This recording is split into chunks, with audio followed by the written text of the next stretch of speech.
ഈ വീഡിയോയിൽ middle east update ആണ് നമ്മൾ നോക്കുന്നത്. അതിനകത്ത് മിഡിൽ ഈസ്റ്റിൽ ശരിക്കും ഇസ്രായേൽ അവരുടേതായിട്ടുള്ള ഒരു രീതിയിൽ ഒരു വെടിനിർത്തൽ സ്വമേധയാ പ്രഖ്യാപിച്ചതാണ്. അത് വേറെ ഒന്നും കൊണ്ടല്ല, കാര്യം വേറെ ഒന്നുമില്ല, ഇസ്രായേൽ ഒരു ടാക്ടിക്സ് ഉപയോഗിക്കുന്നുണ്ട്. അതായത് ഏതെങ്കിലും രീതിയിൽ IDF ട്രൂപ്സിനെ ഗാസയിൽ നിന്നും വിഡ്രോ ചെയ്യാണ്ട് തന്നെ എങ്ങനെ ഈ ഒരു ബന്ദികളെ മോചിപ്പിച്ചെടുക്കാം എന്നുള്ളൊരു ചിന്തയിൽ ഉരുത്തിരിഞ്ഞ് വന്ന ഒരു ഐഡിയയാണ് ഈ താൽക്കാലികം ഒരു ബഫർ ടൈം കൊടുക്കാൻ വേണ്ടിയിട്ട്. അപ്പോൾ അങ്ങനെ ഒരു ബഫർ ടൈമാണ് ഇപ്പോൾ കൊടുത്തിരിക്കുന്നത്. ഇപ്പോൾ ഇസ്രായേൽ ഇന്നലെ രാത്രി, ശനിയാഴ്ച രാത്രി മിഡ്നൈറ്റ്, ഇസ്രായേലിൻ്റെ ഭാഗത്തുനിന്ന് വന്ന, ഇസ്രായേലിൻ്റെ ഒഫീഷ്യൽസിൻ്റെ ഭാഗത്തുനിന്ന് വന്ന അനൗൺസ്മെന്റ് എന്ന് പറഞ്ഞു കഴിഞ്ഞാൽ, അതായത് ഈ ഒരു റമലാൻ മാസം, അതുപോലെ തന്നെ ഈ ഒരു പാസ് ഓവർ, ഈ ഒരു രണ്ട് വിഷയങ്ങളും തന്നെ ഈ ഒരു മാസം തന്നെ നടക്കുന്നത് കൊണ്ട് ഏപ്രിൽ ഫസ്റ്റ് വീക്ക് വരെ ഞങ്ങൾ ഒരു ടൈം ലൈൻ തരാം, ഒരു സീസ് ഫയർ ആയിട്ട് തന്നെ നിങ്ങൾ പ്രഖ്യാപിച്ച് മുന്നോട്ട് പോകാം. ഇത് ഹമാസുമായിട്ടൊരു ധാരണ ഉണ്ടാക്കിക്കൊണ്ടുള്ള ഒരു സീസ് ഫയർ അല്ല, ഇസ്രായേൽ സ്വമേധയാ പ്രഖ്യാപിക്കുന്ന ഒരു താൽക്കാലിക വെടിനിർത്തലാണ്. അതിൻ്റെ അർത്ഥം രണ്ടാം ഘട്ട ചർച്ച നടക്കുമെന്നോ അല്ലെങ്കിൽ ഞങ്ങൾ ട്രൂപ്സിനെ വിഡ്രോ ചെയ്യുമെന്നോ എന്നുള്ളതല്ല.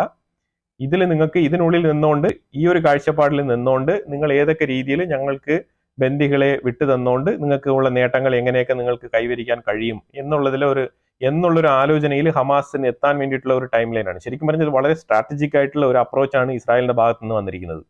കാര്യം വേറെ ഒന്നുമില്ല, അവരുമായിട്ട് യാതൊരു രീതിയിലുള്ള ചർച്ചകളോ അല്ലെങ്കിൽ ഈ രണ്ടാം ഘട്ട ചർച്ച, നമുക്ക് ഗാസയിൽ നിരന്തരമായിട്ടുള്ള ഒരു യുദ്ധം അവസാനിപ്പിക്കുക, ഈ IDF സോൾജേഴ്സിനെ പൂർണ്ണമായിട്ട് വിഡ്രോ ചെയ്യുക, ഈ ഗാസ അമേരിക്ക ഏറ്റെടുക്കും അഥവാ ഗാസ ഇസ്രായേൽ ഏറ്റെടുക്കും എന്നുള്ള ആ ഒരു കാഴ്ചപ്പാടിൽ നിന്നൊക്കെ മാറുക, ഇങ്ങനെ ഒരു ഐഡിയ ഒന്നും തന്നെ കൊടുക്കുന്നില്ല ഹമാസിനെന്നല്ല, ഈ ഹമാസിനെ പിന്തുണയ്ക്കുന്ന രാജ്യങ്ങൾക്ക് തന്നെ കൊടുക്കുന്നില്ല എന്നുള്ളതാണ്. അതുകൊണ്ട് തന്നെയാണ് ഇസ്രായേൽ വെള്ളിയാഴ്ചത്തെ ചർച്ച അവസാനിച്ചതിന് ശേഷം ശനിയാഴ്ച ചർച്ചയ്ക്ക് പോവാതിരുന്നത്.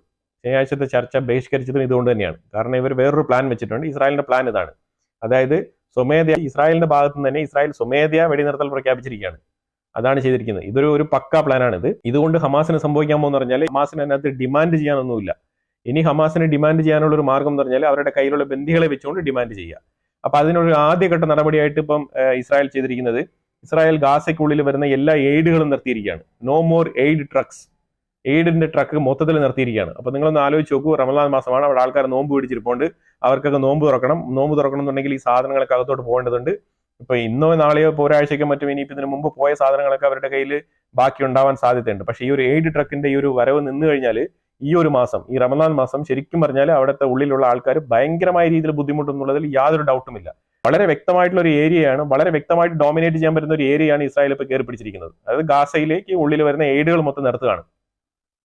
ഇനി ഹമാസ് ഇങ്ങോട്ട് നെഗോഷിയേറ്റ് ചെയ്യണം. ഇപ്പൊ ഏറ്റവും കൂടുതൽ ഇപ്പൊ ഇസ്രായേൽ വെച്ചിരിക്കുന്ന ഒരു ഡിമാൻഡ് എന്ന് പറഞ്ഞാൽ, ഈ വെടിനിർത്തൽ കരാർ ഇങ്ങനെ മുന്നോട്ട് പോകും, അത് ടെമ്പററി സീസ് ഫയർ, അത് നിങ്ങളുമായിട്ടുള്ള ഒരു കരാറിന്റെ ബേസിലല്ല ഇത് മുന്നോട്ട് പോകുന്നത്, ഇസ്രായേൽ സ്വമേധയാ നീട്ടി വെച്ചിരിക്കുകയാണ്, നമ്പർ 1. അപ്പൊ ഇവിടെ ഇസ്രായേലിന് ഡോമിനേഷനായി. ഇതിലുപരിയായിട്ട് നിങ്ങൾക്ക് ഇനി ബാക്കിയുള്ള നെഗോഷിയേഷൻ ചെയ്യുന്ന കാര്യങ്ങൾ എന്ന് വെച്ചാൽ ഗാസയ്ക്കുള്ളിൽ ഫെസിലിറ്റീസ് കിട്ടുന്ന കാര്യവുമായിട്ട് ബന്ധപ്പെട്ടാണ് ഇനി കംപ്ലീറ്റ് നെഗോഷിയേഷൻ വരാൻ പോകുന്നത്. ഇപ്പൊ എയ്ഡ് ട്രക്ക് നിർത്താനുള്ള കാരണം എന്ന് പറഞ്ഞാൽ, ഇസ്രായേൽ പറഞ്ഞത് നിങ്ങളുടെ കയ്യിൽ 50-ലധികം ബന്ദികൾ ഉണ്ടെന്നാണ് അവകാശപ്പെടുന്നത്. ഇതിനകത്ത് എത്ര പേര് ജീവിച്ചിരിപ്പുണ്ടെന്നുള്ളതിന്റെ വ്യക്തമായ ലിസ്റ്റ് നിങ്ങൾ ഇതുവരെ പുറത്തു തന്നിട്ടില്ല. എപ്പോഴും ഇതൊരു ഗ്ലൂമി ആയിട്ട് വെച്ചുകൊണ്ട് അത് നിങ്ങൾക്ക് ഒരു അഡ്വാൻറ്റേജ് തരുന്ന ഒരു മേഖലയായിട്ട് കരുതിക്കൊണ്ട് എപ്പോഴും ഇങ്ങനെ ഹിഡൻ ഡ്രാമ കളിച്ചുകൊണ്ടിരിക്കുകയാണ് ഹമാസ്. അപ്പൊ അതുകൊണ്ട് പറയുന്നത്, പകുതി 50-ലേറെ ബന്ദികൾ നിങ്ങളുടെ കയ്യിലുണ്ടെങ്കിൽ അതിൽ പകുതി ബന്ദികളെ വിട്ടയക്കുക, അത് കഴിഞ്ഞിട്ടാവാം ബാക്കി സംസാരം എന്നാണ് പറഞ്ഞിരിക്കുന്നത്. തീർച്ചയായിട്ടും സംസാരിക്കാൻ താല്പര്യമുണ്ട്, ഇസ്രായേൽ നെഗോഷിയേറ്റ് ചെയ്യും, കീപ്പ് ഓൺ നെഗോഷിയേറ്റിംഗ്. ബന്ദികളെ വിട്ടുകിട്ടാൻ വേണ്ടിയിട്ടുള്ള നെഗോസിയേഷൻ ആണ്, അല്ലാതെ IDFന്റെ ട്രൂപ്പിനെ വിഡ്രോ ചെയ്യാനുള്ള നെഗോസിയേഷൻ ഇല്ല, അത് നിർത്തി കഴിഞ്ഞു. ലിബർമാൻ എന്ന് പറഞ്ഞ ഒരു അനലിസ്റ്റ് ഒരു റിപ്പോർട്ട് പുറത്തുവിട്ടിരിക്കുകയാണ്, ഇസ്രായേലിന്റെ ഉള്ളിൽ തന്നെയാണ്. ആ റിപ്പോർട്ടിൽ പറഞ്ഞിരിക്കുന്നത്, ഇത് വളരെ ഫേമസ് ആയിട്ട് ഈ ആർട്ടിക്കിൾ റീഡ് ചെയ്യപ്പെടുന്നുണ്ട്. അത് വേറെ ഒന്നുമില്ല, വളരെ കൃത്യമായിട്ട് പുള്ളി പറഞ്ഞിരിക്കുന്നത്, ഈജിപ്റ്റ് ഈ സൈനായ് ഭാഗത്ത് ഏറ്റവും കൂടുതൽ ഈ ഒരു ഗാസൻസിനെ അബ്സോർബ് ചെയ്യാനുള്ള തീരുമാനം എടുക്കണം. അത് വളരെ നല്ലതായിരിക്കും. കാരണം എന്താ വെച്ചാൽ, ഈ 2.2 മില്യൺ പോപ്പുലേഷൻ ഉണ്ട് ഗാസയ്ക്കുള്ളിൽ എന്നാണ് പൊതുവിൽ പറയപ്പെടുന്നത്. ഇതെല്ലാവരും തന്നെ ഏതാണ്ട് 360 സ്ക്വയർ കിലോമീറ്ററിന്റെ ഉള്ളിലാണ് ഇത്രയും ആൾക്കാർ തിങ്ങി പാർക്കുന്നത്. ഭയങ്കര പോപ്പുലേഷൻ ഡെൻസിറ്റി ആയിട്ട് അതിനകത്ത് ഒരു ഇൻഡസ്ട്രിയൽ ഏരിയ ഒന്നും ക്രിയേറ്റ് ചെയ്യാൻ പറ്റുന്നില്ല, ഒരു ബിസിനസ് ഓപ്പർച്യൂണിറ്റീസ് കൊടുക്കാൻ പറ്റുന്നില്ല, ഒരു ജോലിയും കൂടി ഇല്ലാതെയാണ് അവിടെ ആൾക്കാർ ജീവിക്കുന്നത്. കാരണം അവിടെ താമസിക്കാൻ തന്നെ സ്ഥലമില്ല, ആ രീതിയിൽ തിങ്ങിപ്പാർക്കാണ്. ഇതൊരു ഫാക്റ്റാണ്. ഇവിടെ ജീവിത സൗകര്യം, അതായത് ജീവിത നിലവാരം ഉയർത്തിക്കൊണ്ടു പോകാനുള്ള സൗകര്യം എത്രത്തോളം ഉണ്ട്, ഈ ഒരു 2.2 മില്യൺ പീപ്പിൾസ് താമസിക്കാൻ, ഈ 2.2 മില്യൺ ജനങ്ങൾ തിങ്ങിപ്പാർക്കാൻ ഈ 360 സ്ക്വയർ കിലോമീറ്റർ സ്ഥലം മതിയാവുമോ? ഇതെന്താണ് നമ്മൾ കുറെ കാലം കൊണ്ട് ഇവിടെ കാണിച്ചുകൊണ്ടിരിക്കുന്ന രീതിയിൽ വളരെ വ്യക്തമായിട്ടുള്ള ഒരു ഡെമോഗ്രഫി കാണിച്ചുകൊണ്ടുള്ള ഒരു റിപ്പോർട്ടാണ് പുള്ളി തയ്യാറാക്കിയിരിക്കുന്നത്. അതിനുള്ളിൽ പറഞ്ഞിരിക്കുന്നത്, സൈനായ് ഏരിയയിൽ താമസിച്ചു കഴിഞ്ഞാൽ ഉണ്ടാകാൻ പോകുന്ന ഒരു ഗുണം എന്ന് പറഞ്ഞാൽ, എത്തനിക്കലി അവർ സെയിം ലാംഗ്വേജ് ആണ് സംസാരിക്കുന്നത്, കൾച്ചറലി അവർ സെയിം ആണ്, അതുപോലെ റിലീജിയസ് പരമായിട്ട് അവരുടെ എല്ലാ കാര്യങ്ങളും അവർ സെയിം ആണ്. അപ്പൊ ആ രീതിയിൽ അവരോട് ചേർന്നിരിക്കുന്നത് തന്നെയല്ലേ എന്തുകൊണ്ടും ഉചിതം. ആ രീതിയിലാണ് ഈ ഒരു റിപ്പോർട്ട് അവസാനിപ്പിക്കുന്നത്. പക്ഷെ വളരെ നല്ല റിപ്പോർട്ടാണ് ഇത്. ശരിക്കും പറഞ്ഞാൽ പലരുടെയും കണ്ണ് തുറപ്പിക്കാൻ പാകത്തിനുള്ള റിപ്പോർട്ടാണ്. പക്ഷേ ഈ ഒരു തീവ്രവാദികൾക്ക് അവരുടെ അജണ്ട തന്നെ വേറെയാണ്.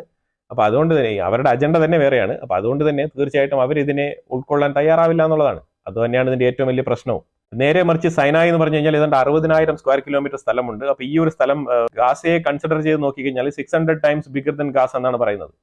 അപ്പൊ ആ രീതിയിൽ ഒരു വിശാലമായ സ്ഥലം കൊടുത്തുകൂടെ? എന്തിനാണ് ഈ ഒരു ചെറിയ സ്ഥലത്ത് ഇങ്ങനെ തിങ്ങി പാർക്കുന്നത്? എന്നിട്ട് ഇങ്ങനെ നിരന്തരം ഇസ്രായേലുമായിട്ട് പോരടിച്ചുകൊണ്ട് ജീവിക്കേണ്ട ഒരു അവസ്ഥ ഉണ്ടോ എന്നുള്ളതാണ് ആ ആർട്ടിക്കിൾ ചോദ്യം ഉന്നയിക്കുന്നത്. കാരണം ഈജിപ്റ്റ് ആണെങ്കിൽ ഫുള്ളി ഡിപ്പെൻഡഡ് ആണ്, അമേരിക്കയെ ഡിപ്പെൻഡ് ചെയ്ത് ജീവിക്കുന്നുണ്ട്. അതേപോലെ പല രാജ്യങ്ങളും ഡിപ്പെൻഡ് ചെയ്ത് തന്നെയാണ് ഈജിപ്റ്റ് മുന്നോട്ട് പോകുന്നത്. അപ്പൊ അങ്ങനത്തെ ഒരു സാഹചര്യത്തിൽ ഇപ്പൊ ഈ ഹൂത്തികളൊക്കെ നിരന്തരം ഈ ഒരു റെഡ് സീയിൽ ഈ ഷിപ്പുകളൊക്കെ ആക്രമിക്കുന്നുണ്ട്. ഇന്നലെ വരെ ഇറാൻ പല രീതിയിലുള്ള ത്രെട്ടുകളും മുന്നോട്ട് വെക്കുന്നുണ്ട്.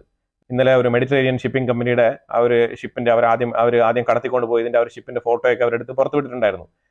ഹൂത്തികൾ ഇങ്ങനെ ഒരു മെറൈൻ ട്രാൻസ്ഷിപ്മെന്റിനെതിരെ ഇങ്ങനെ ഒരു നിലപാടെടുക്കുന്നുണ്ടെങ്കിൽ ഇതിൽ ഏറ്റവും കൂടുതൽ ഇമ്പാക്ട് ഉണ്ടാക്കുന്നത് ഈജിപ്തിനും കൂടി തന്നെയാണ്. ഈജിപ്റ്റാണ് ആ ഒരു സൂയസ് കനാലിലൂടെ വന്നിട്ട് വേണം ഈ ഒരു റെഡ് സീയിലൂടെ ഇങ്ങനെ കടന്നു വരാൻ.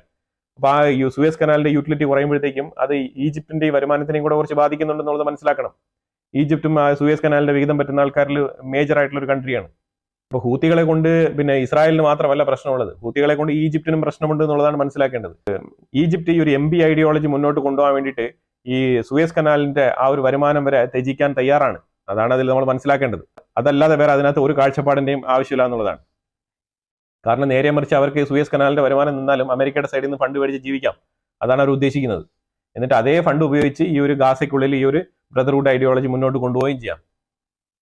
സുഖം പരിപാടിയല്ല. ബൈഡനെ കുറിച്ച് ഒരു സ്റ്റേറ്റ്മെന്റ് പുറത്തു വന്നിരിക്കുന്നത്, ബൈഡൻ ഈ ഒരു ഇസ്രായേൽ ഗാസ യുദ്ധം തുടങ്ങിയ ആ ഒരു സമയം മുതലേ ബൈഡനെ വരിഞ്ഞു മുറുക്കി വെച്ചിരിക്കുകയായിരുന്നു എന്നാണ് പറയുന്നത്. പല ആൾക്കാരും പല ബന്ധനങ്ങളിലായിരുന്നു എന്നാണ് പറയുന്നത്. കാര്യം വേറെ ഒന്നല്ല, ഈ ഒരു ഇസ്ലാമിക് ഐഡിയോളജിയുള്ള ആൾക്കാർ ഏറ്റവും കൂടുതൽ ഈ ഒരു ഡീപ് സ്റ്റേറ്റുമായിട്ട് ബന്ധപ്പെട്ട് ബൈഡനെ നല്ല രീതിയിൽ ഒരു സൈഡിലും ഫ്രണ്ട് ആൻഡ് ബാക്ക് മൂവ് ചെയ്യാൻ പറ്റാത്ത രീതിയിൽ മോണിറ്റർ ചെയ്തിരുന്നു എന്നാണ് ഈ ഒരു റിപ്പോർട്ട് പറയുന്നത്.